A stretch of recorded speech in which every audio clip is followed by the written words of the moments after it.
basically, how did you get started in this business? How long has it been a business? So Sugar Laboratories turned 13 in April, so we're going on 14. Congratulations. Thank That's you. amazing. And you've owned it for the duration? Yeah, Sue and I are co-partners. Okay. We got into sugar particularly because each of us had been employees or independent contractors at different salons, both in town, and Sue came from LA and San Francisco. And so we both sort of knew what hairstylists want and need, and we decided to base our business plan around that versus what do I need as an owner. It was more that she and I Catering catering to the stylist so that the stylist could cater to their clients so that we didn't feel responsible for every person that walked through the door. So that was sort of our plan.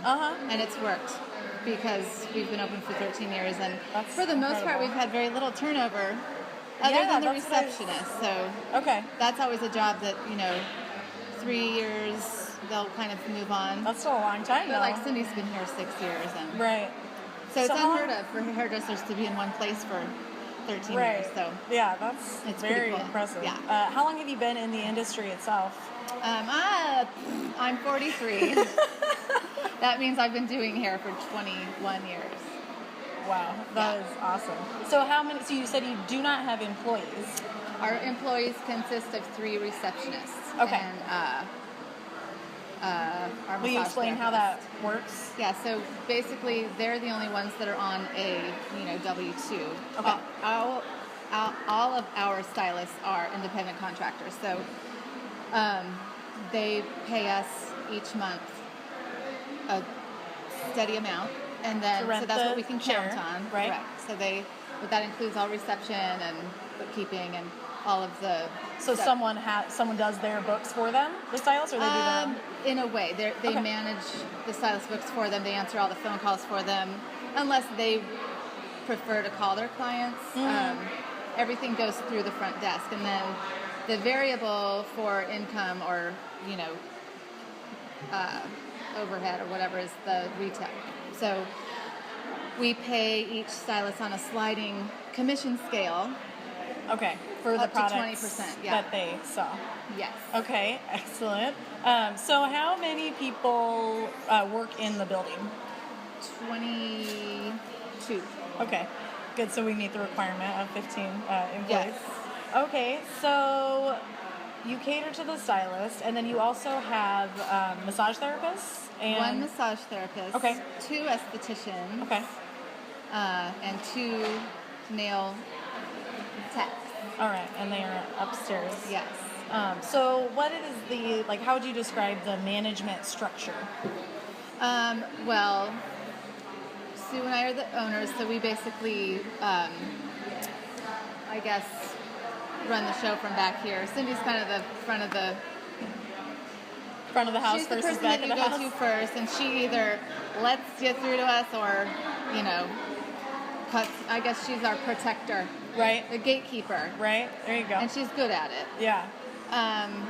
We keep in good contact with all of our reps and the reps who people who call on us we've got Orbe and Kerastase and Bumble, and they'll go through Cindy first, but then whenever there's an issue, Sue and I will get involved. Sue is more on the end of retail sales and the money management of Sugar Laboratories, and I have always had the role of people hiring, firing. I'm the one who I'll take up to, hey, can you come up to the office? And they're like, crap, Right. Well, speaking of that, we wanted to talk about... I'm the HR. Yeah, there you go. We wanted to talk a little bit about conflict management and resolution. So when there's a disagreement in the workplace, how do you normally go about resolving that? So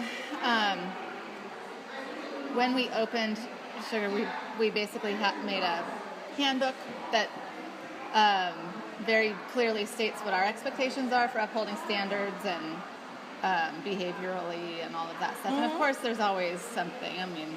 Right. But we're on a zero tolerance policy, and believe me, wow, I've had to put out some fires. But for the most part, it's, hey, I don't doubt it. come talk to me.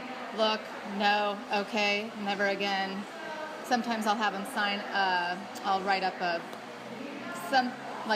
pink slip and a red card or whatever to say, look, you don't get to do this again. And if you do, then it's Like a automatic warning? termination.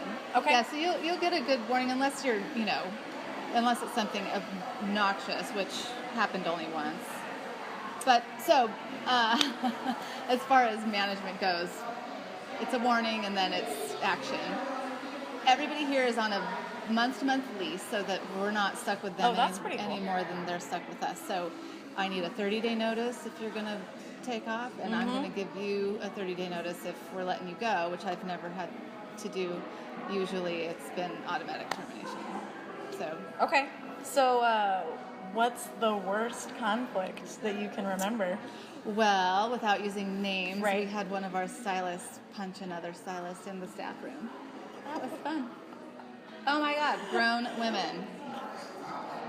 Bitch slapping each other. Right. That is hilarious. That was amazing. Wow. So that was the worst. Did that result in automatic termination, like right there and then? Well, no. Okay. Because I like to gather, because it wasn't one-sided.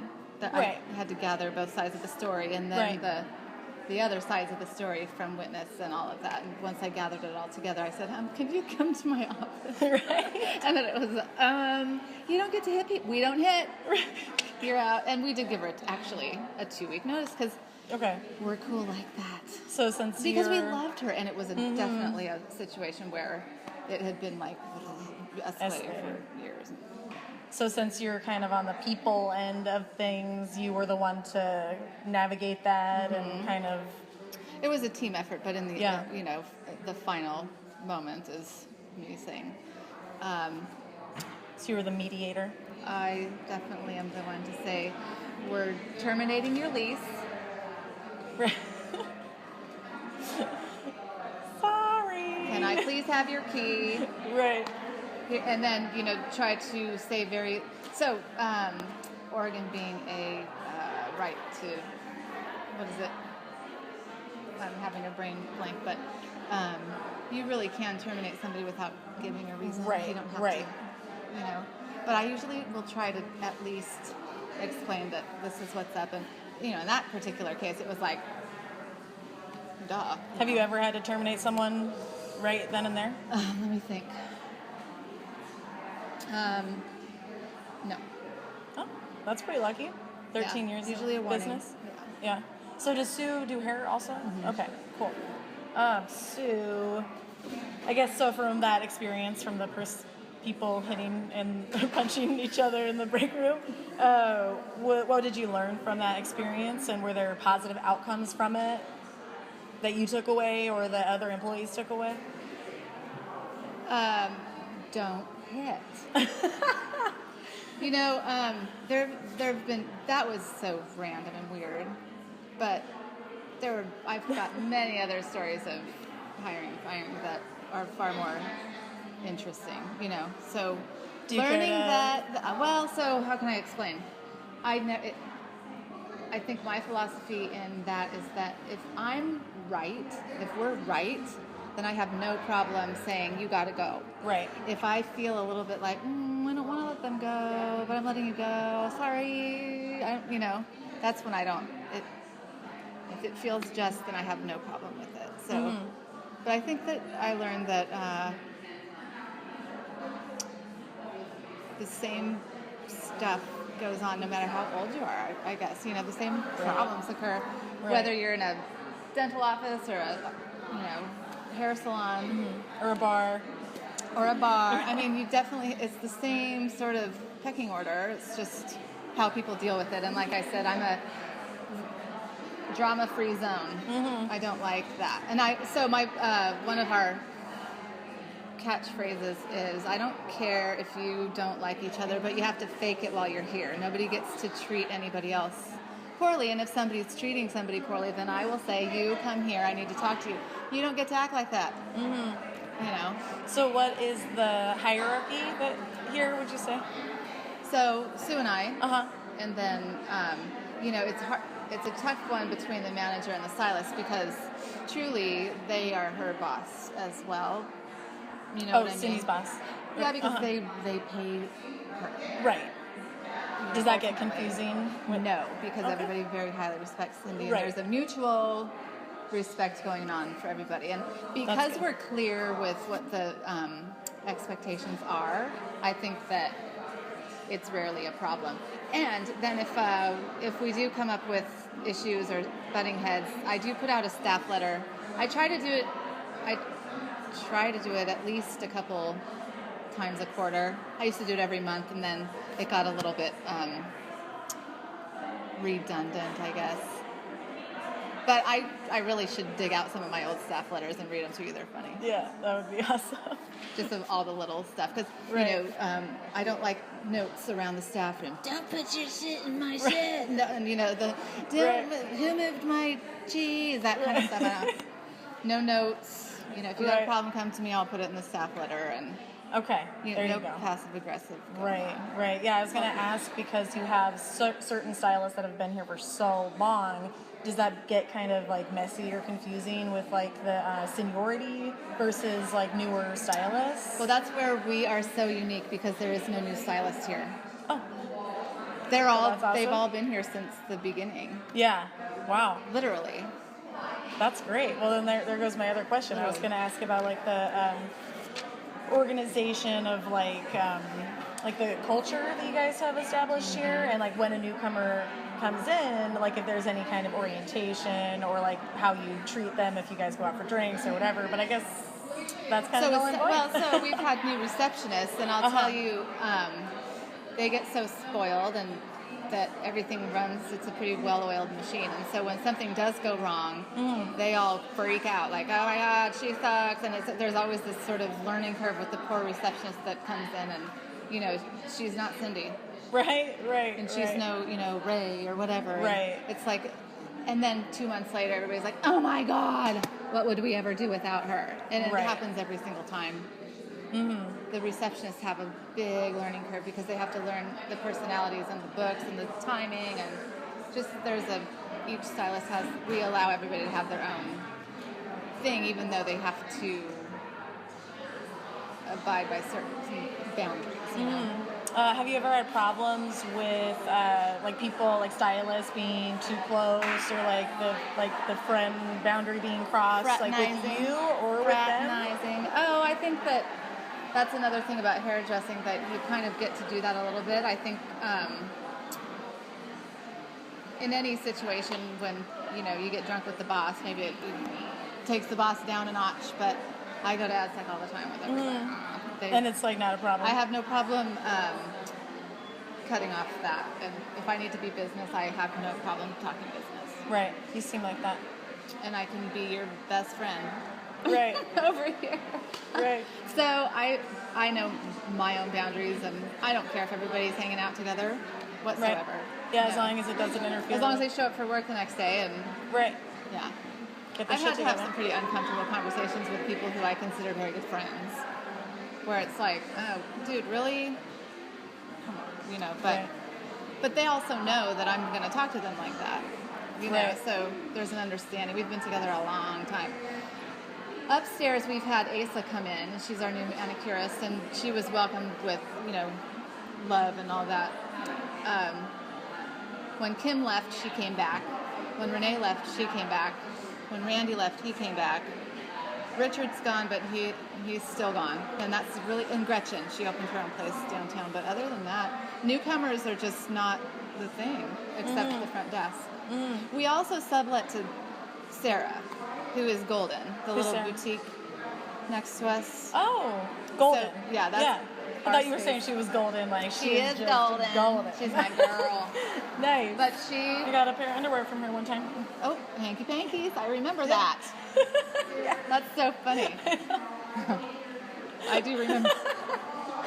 So, but she sublets that little tiny space. She's got her boutique in there, and so she's considered one of our members also. Okay. But that store has turned over twice. It was Hotbox Betty. It was lit. It was Golden. it was Emily Jane Jewelry. Then it was then it was Lit, and then it was Hot Box Betty, and now it's Golden. So does Sue deal with that more on like the financial end of things, or is that? She's also an independent contractor, so Okay. we get rent from Sarah, Okay. and that's it. We're not in charge of her inventory or anything like that. Right. Okay. So our business model is totally not like a business at all, in a way. you Right. know. I mean, we have a budget, and we have everything, all of our retail and all of that, but we run it so differently than, a standard business model. So you don't have an employee that is a manager, like you guys just. Oh, Cindy. Cindy, it would be designated manager. Okay, cool. Don't film her; she'll beat you up. Okay. She does not like her picture being taken. Fair enough. We can respect that. So yeah. So it's a very unique kind of thing that you guys have going on here. And you guys own this building? Like, No, oh, you rent it? we lease this through Deering Management. Okay. And you have for 13 years, and that hasn't been a problem? Well, we've certainly had, everything kind of has its, how can I say? Ups and downs? Yeah, I mean, it's not without incident, right? I mean, Right. we've had to re-sign our lease, and there's been their last lease signing, we were sort of like, not sure we're going to do this again because the landlord ended up being a little unfair or in our minds. And so I think you get that a lot. And an Right. old building like this, we're in charge of like the HVAC and the, certain things that cost a lot of money. And as far as the landlords go, you're on your own inside here. But if anything goes on the outside of the building, we can call them if there's graffiti or if there's a, But as far sign as any knocked down. repairs, you guys are responsible for Interior, that. that's us, and then anything exterior is on Deering. Okay. So, And you guys take care of all the books? yes. Okay. Well, no, yes, we have a bookkeeper. We have Oh, okay. So you do have an Yes. employee for that. Okay. we have our tax preparer people, Okay. and then we've got our bookkeeper. All right. So, Cool. but then each individual is responsible to file and do their own taxes. Right. Okay. Except for these girls, which they all have their W-2s. So. Cool. It's a pretty simple way to run a business, in a way. But it is also owning a business, which I'm sure is very complicated. Yeah, I mean, as far as owning a business goes, this is the only way that I would want to do it because really, we only employ the 3 girls, and then Right. it's all just management. Right. And Otherwise. everyone, you definitely lay everything out for your employees at the beginning. Which, Very clear Right. what's expected of them. Right. So I guess in the end, to own a salon like this, I'll never make $1 million. I'm not sweeping it in from every Right. haircut that they do, whatever. Right. But it affords Sue and I a beautiful place to work that, Right. we get to boss people around and tell them how we want things. Right. So is that what you would consider like the best part of owning your own business? Yes. Or okay. Totally. Yeah, I like that everyone seems pretty self-sufficient and they're grown-ups and they kind of take care of their own. Well, here's something And that you might treat be helpful everyone in as this. grown-ups, Yeah. yeah. One of the things that I think is the most important thing about Sugar is that we sort of flow like we're a lease or like a commission salon. So everybody sort of has to abide by rules, yet they all know that they really don't. But I've learned that people, no matter how old you are or how experienced you are, we all need rules and boundaries because then there's no guesswork,